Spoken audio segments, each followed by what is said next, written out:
ilo tong try lalpa voinia ni thar du tak mai min pe a misingten kan hun na ya lalpa kan hun luber mai in nei ni kan unau ten voinia mangme ke khongai takin lalpa he in nei in khominangi min ria sakla ril rulung chia le lalpa lungai te na lalpa lom na ron khenang che in nei tuak thar ten lalpa lim le lom tak hunan man jok the na turata na hei nei na lalpa I thu kan siar ten nang mal min som sakla local khom zong ten hei nei na hilalpa nang maruan ngai ani ti athar kan ria chu fo te na turata na nangin mal min som sak bok tur che in I sui ming thiang limin ka di le che pathian thu siar te ang Genesis bung ni chang som le pariat thu thiar thung te ang tin lalpa pathian chuan mising ama chaw hi athalove ama ton pui tu tura ko pui o mi ka siam sakte ang atia tin lalpa pathian chuan lein ram satin reng le chungleng sabatin reng chu siama tin an minga enge abua don ti riat nan adama ne na asuai loma chang som ni le pakhata an chiar le te ang ti chuan lalpa pathian chuan adama chu tui takin na muthil tira ti chuan amu hil ta a tinanak ru pakhata la a chumi ai chu ti saina au phul tir ta a tin lalpa pathian chuan adama laka alak nak ru chu mei chia asiama adama ne na asuai ta a tin adama chuan hei zet chu karu ang ru nei neya kati sang ti sa nei ngei chu ani mi palakalak chu ani awangin mei chia ti turani ang atia chu wa mi pa in nu le apa kal sananga anu pui abuan ang ti chuan ti sapum khatan lo ni to ang tin adama le anu pui chu an pani in saruakin an oma an zaklem lova ti thu kan muwa pathianin misinga siam lai khan tuna kan sirta kang khanin adama siama amuthil tira anak ru aphoya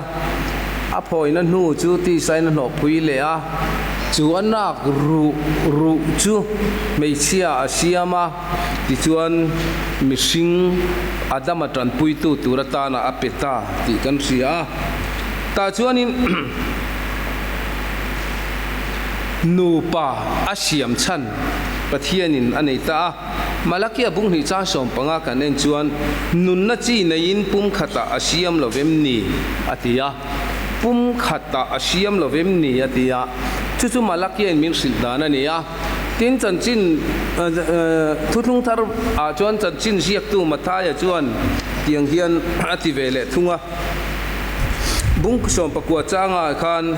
hemi awang hian mi pain anu le apa ka kal sananga anu puya buanang ti chuan an pani chuan ti sapum khatan lo ni to ang chu ti chuan pani an ni to lova pum khatan lo ni to joka chu wangin pathianin azom to chu mi singin thren su se atia chu thu chu kan muwa nupa in siam apoimo na ani chu tin isuan in nei angai poimo ti thu Johanna Ziaka kan muwa ti chuan loi cho eina huna anu mari kha oma ani isuale ajir tir te po chumi huna chon omin loi cho eya an soma ti chuan angai poimo le ala li su Krista po kana khuwa chumi huna chuan atel ve ta a mai ro chumi puyan lo tam deu te po ne mai theye wai nan lo ta cham ta a chung te po chu ati pun sakani athil ti mak masapola ni ta ani chu wangin la li su hian in nei na hi angai poimo le ani ti hi helai thu apo hian a ria theya chu wai mi singa ma chau om kha tha ti lova akopui o mi adam chu evi ape ang khan mi sing ke ni po nupa in siam turin pathian hianin ruam man na lo neya chu wain leilung hi lua khata chi te kha a he leilunga hianin om turin min du nupa in siam hi alo poimo le ti kha sia theya tin chu ba ga chuan nupa kan ni to chon om dan tu kha alo ngai le ta a pathian in nu pa min siama ti chuan ni isu po chuan ngai poimo a ta chuan om dan tur kha min zir tir le ta korinthon kat bung sari chang khat kan en chuan in ngai na te oma thina wangin in mi pa in nu pui bik nei sela mei chia point pasal bik nei ro se atiani pasal chuan anu pui nena achan tok pe sela pasal point anu pui nena achan tok pe ro se ati nu pa om dan tu pasalin anu pui nena achan tok tu ra pe nga nu pui point a pasal nena achan tok pe pek tu ra ni chumi om zia chu mangai na ani ti na ni chu mangai na nen chau lo chuan nu pa ain koprem thei lowa tu khathil lek a po mangai na tel lo chuan in then le na mai a om thi chu wai nu pa om dan tu chu mangai na ne na in ne anga ya thing forma in thing phur khat le nge ni mau pu khati kan mizo upa ten an soi ang mai maya in ti chi po ni lo mangai na ne na nu pa kan ni siam lo chuan anak ru adamanak ru kher pathianin a phoi chana hian mangai na atelani ti hi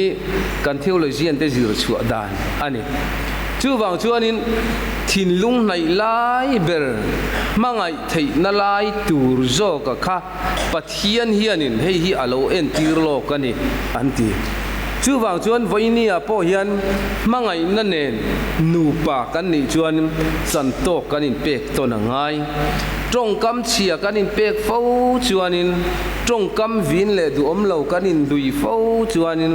atopa chuan nang po tia kanin hlat thin chu vai nu pa om dan tur kha chau kha ani lo ve rinom na le mangai na le rem na nen chung chu nu pa ani kan ni om na tur ani awangin heng nu pa kani siam chan te hi kan ti dei thuril thu takani polan ati nge nge a ti jon lal pa le a ko san te ho a soina ning ka ria ati nge nge chu wangin nu pa kani siam hi alo poimo le maya lal pa ko san le lal pa a soina ni turin mau thiang lim ni turin krista mau thiang lim ni tur poin pathian hian he in nei na hi lo te khin dai to alo ni ti te kha kan soi do a chu wang chuanin mei chia in at pasal po chu nu pa dan tura khanin achung tlak fo kha adik lawa mi palakalak chu ani awangin ami pathua oi turani ti hi pola hian a soya chu wan nu pui chuan atak sa chunga thuwa nei lo atiani chu wang chuan atak sa chunga thuwa nei lo chu tiang bokin pasal poin antia ada chung nung tabik lo le mai pasal point mei chia chu atak sa chunga thu nei na anei bik lo atia thu nei bik lo ni chu wangin ain tia rengin nu pa kan ni to chuan pum khat kan lo ni to chuan chu chuanin chung nung jok tu kha kanom lo amai ro chu mi pa e ro chu apiang ma sa jok le ala ka tanga lak chu mei chia ania vai tran pui tu chau kha mei chia chu ni na lang ta ni chu pathian thuwa chuan voinia kanuna in nei te pialama po hian keini in nei to te poin chu chu kan sia dinga tan thain ka sia a tin chu mi pialama chuan fsc bung ni bunga chang som ni le pani kan en chuan nupui teu lalpa ne na in tulu tang hian pasal ne na in tulu ro krista chu ama taksa nge chandam tuania ko san lu krista chu ko san lu ani ang bok hian pasal chu anupui lu ani atiani chu ta chuan pola hian fsc ko rana asoi chiang ta khop mai ama ka soi jong jong ka aron vo tlale ta dewani chu chu wangin krista chu ama taksa nge chandam tuania krista chu ama taksa nge chandam tuania aril rai mai helai tua in chuan ko ran luani ang bok hian pasal chu anupui luani nupui chu engkima pasal nena intuludro se adiani chu nupui chu engkima pasal nena intuludro se atia wangin voinia hianin nupui khan apasal chunga thunei atum ve viau chuanin boina chuak thin chu wang chuan in sina kan chiar ta kan khan in then te hi a thiang lo ti hi kan soitel du boka tin in nei hi kan lo in nei ta in nei ni kan lo nei ta hebrai mi te na pol chuan in mi zong zinga in nei hi choi mo in om sila khumpo ti bol loin om lo ro se ati mi zong zinga in nei hi choi mo in om sila khumpo ti bol lo ni lo ro se ati awangin engwange khumpo ti bol loin om lo ro se anti kher in nei choi moina voinia yan kan in nei hi choi moina turatana kan nei ro su me mo thil chom lama emo khanga kha choi moina lama ni lo atum hi he in nei na choi moi ni na turatana chon ni china kan soita kan khan nu pa in kom ngei mangai na ne na in nei khang mi te kha mi po in mi min mua po nu pa in ngei ni na kha choi moya om na ni chu wang chuanin voinia hian alom ro pui lamani lo thil chom ro pui lam po ni lo mi sing tam ro pui na lam po ni lo million le mi hausa in nei ro pui na ang chi lam mi akok lo he pathian thu hian chu wangin mi sing nu pa kanin mangai na le kanin en kol na thuk lai ber chu khum po ti bol lo lovin om ro se kha kan nu pa khuma kha kan in mangai na kan in lainat na enge ni kan ha chol na zong kha pathian in keima le ama khan kan nu pui le keima hian alo da reng mai chu wai mut huna in hau fo te mut huna se athu kan lak fo chuan kan chung te an ne na kan kal khan alo nai thi an lo ti chu wangin chu mi piala ma chuan he kanin nei na hi kan pania tan chau ani awangin leilung lu khatura lal paruat kan ni awangin chu mi kong zo tur chuan mal som po kan din fo ngai tin nu pa kan ni chuanin veteran alo soyang khan in duat ton tu kan lo ni reng maya chu wan nu pui te upasal te thu inom ro pon lam in cheina ni lovin chung lam thiang lim na angin ani job turani atia pon lam in cheina chon kan pasal te duat na turata na tong kam tha satli ringot ani lo beng be te ban bun te kormoi te ha in cheya pasal te tilom tum na lamani lo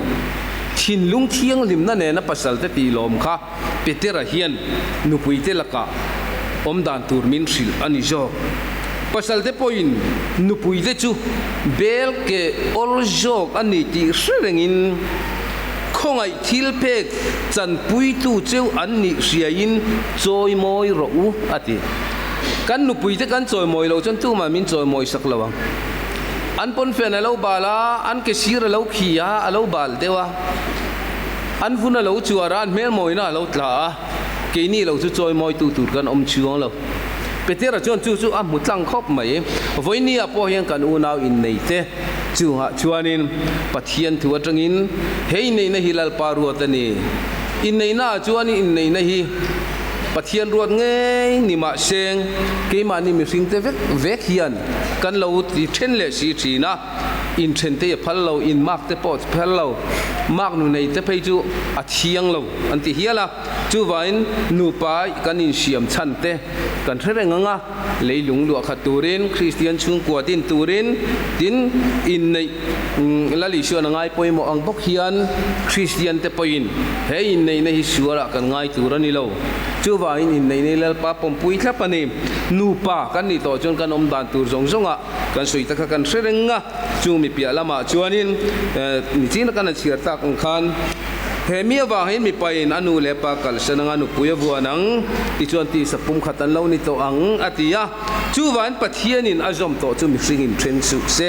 mi singa in thren na tam tak lo om thini kan thian te awang kan chung te ve awang ke mani mel moina alo tlak ni ma wanga khover suala kan mi kan le na wang tin in thren na te hi lo om thin chu wan pathian mangai nai ro chon kha phal lo ani ti hi voinia kan soidu ni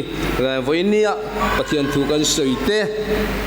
kanin nei tur tuak thar tele local com te tana lalpan malmin som sagro se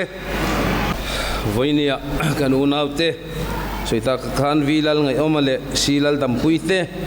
in nei na tura hiani riat puitu thian te hi David lalom omale si lal mangai zualite nia ti chuan in nei na thutlung lak chungin mi puite po kan zawain kan dinganga a tha ange ti chuan thuru kan ti huna kan thu lenga ti chuan voine kan unaw in nei turte loading sela thange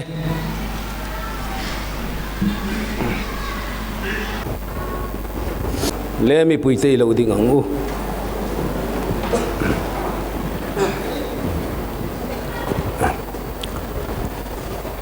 tuna hian lalpa le ko santen mo purna min pe kangin nupa in rem takle hlim takni turin isu mingin inkut ka invontira cheu thuan chamanga keivilal ngai oma hian tirole keivilal ngai oma hian nang silal dampui hi lalpa le ko sante siat puin kanupuyatan lalpa isu min kanaita che kan dam dun hun chung zong kanin nei na vong het turle itan pasal rin om takni zel turin kain pe thuna mai chin soi velenga keisilal dampui hian nang vilal ngai oma hi lalpa le ko santer siat puin kapasalatan lalpa isu mingin kanaita che kandam dun hun chung zong kanin nei na vong het turle itan nu puirin om takni zel turin kain pe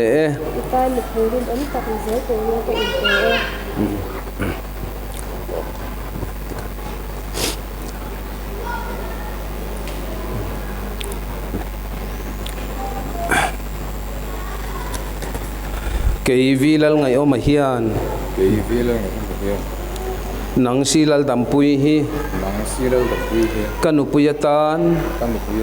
kanaita che ti entirnan le siat reng nan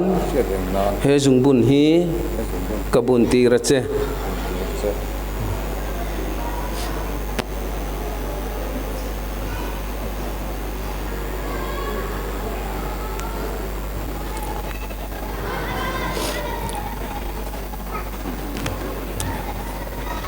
keisi lal dampui hian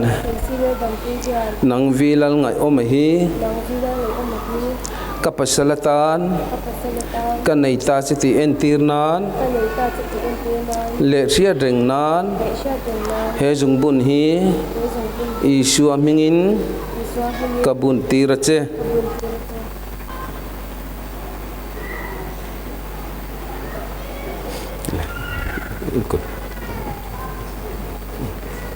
lei trong trayang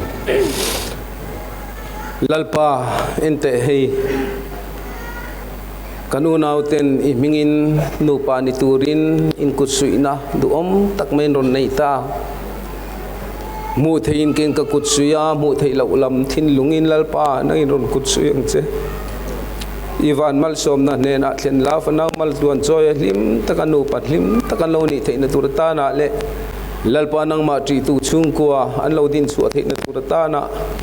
imal som na ne na thlenang che tinei le baran zon konga telalpa muingil na pela limle lom takalalpa he khovela nun manga thamuan na ne nalalpa hunan man so zel theina turata na te voinia na ni tin nun telalpa min kai suai sakla anzan mun mun te an sun hun te lalpa sitana tilti theina chunga thillo thleng thei zong laka nangin vengin om pui te tang che ro pui na le cho moi nai ta ni se isu ming thiang li min chung chu ka di la che le mi pui te lo thuang le ming jiak na nei anga thange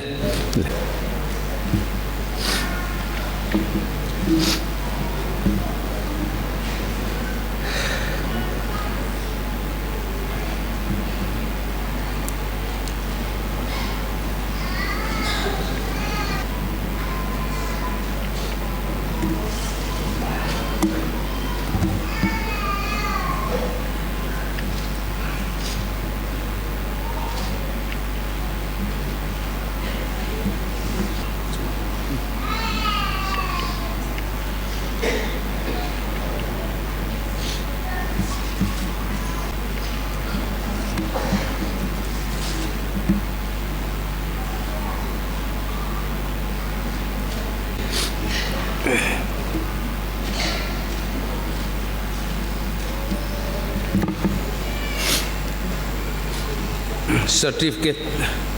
lan na kan nei nga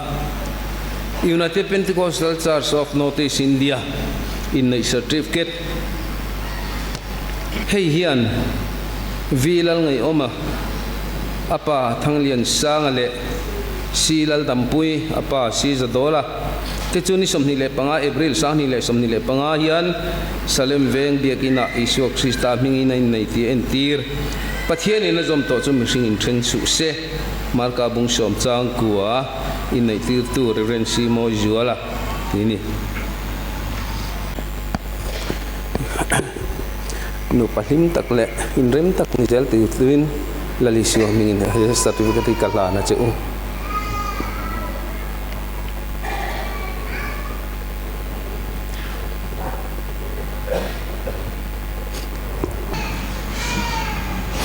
le kan tir ko silal mingliana tong try na te nei turin lo somang le pathian he nai lo tong try ang lalpa kan pathian du tak min hangai tu voinia he kan unaute vilal ngai omale silal dam puite nang mam hingai nei hi lalpa ko sante kan loma kan lompuya o pathian nang ngil nei ber ti dingin kan sanga ti chuanin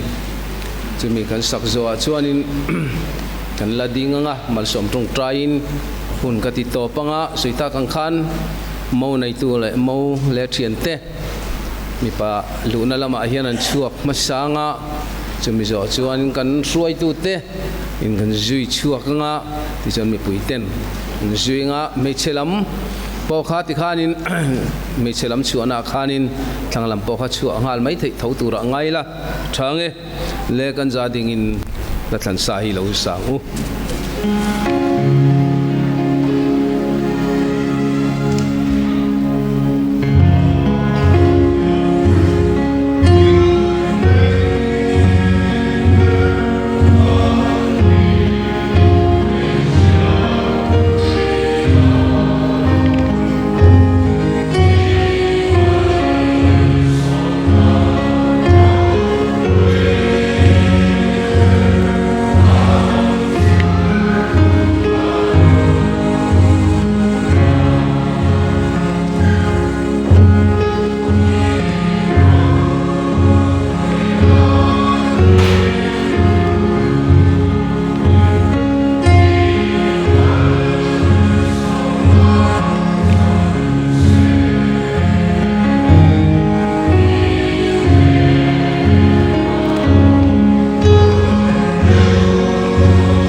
lalpa